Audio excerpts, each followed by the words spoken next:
Makikita na sa Google Maps ang West Philippine Sea na tumutukoy sa dagat sa kanluran ng Pilipinas.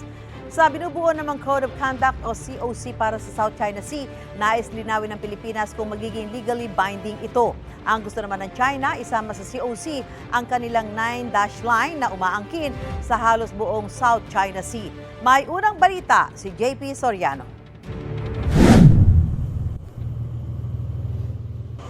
Ang halos pagbangga ng higanting barkong ito ng China Coast Guard sa mas maliit na barko ng Philippine Coast Guard sa isang bahagi ng West Philippine Sea noong April 7. Kabilang sa mga binanggit ng gobyerno sa mga opisyal ng China, kaugnay sa negosyasyon ng ASEAN-China Code of Conduct o COC sa South China Sea.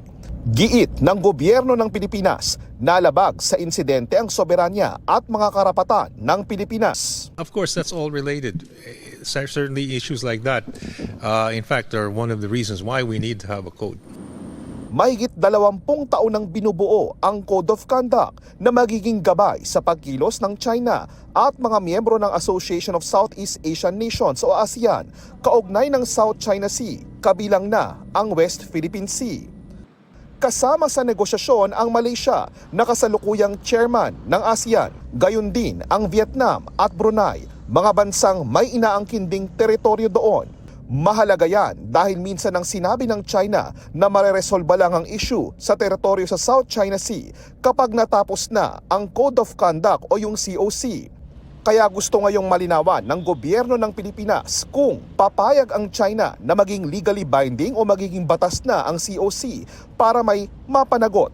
Ang China naman gustong isama sa Code of Conduct ang magpakilala sa kanilang 9-dash line na dati nang hindi kinikilala ng Pilipinas at iba pang bansa.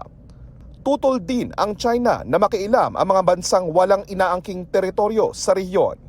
Dati nang inaalmahan ng China ang pagtulong ng Amerika, Japan at Western power sa Pilipinas sa isyu sa West Philippine Sea. Before you get to that particular issue, you have to know what we're going to be adopting. So we have to see first how, let's say, the latest draft of a code of conduct looks like before we can address that issue. I think that's one of the issues which will be discussed perhaps last. Taong 2023 nang i-adapt ng ASEAN at China ang guidelines para sa mas maagang pagkatapos ng COC na target matapos sa loob ng 3 taon. Sa mga susunod na buwan sa Malaysia gaganapin ang susunod na round na pag-uusap kaugnay sa COC. Next year 2026, Pilipinas naman ang chair ng ASEAN kung saan Pilipinas rin na mamumuno sa usapin ng COC na mahigit 3 dekada ng binubuo. Ito ang unang balita. JP Soriano para sa GMA Integrated News. Gusto mo bang mauna sa mga balita? Mag-subscribe na sa GMA Integrated News sa YouTube at tumutok sa unang balita.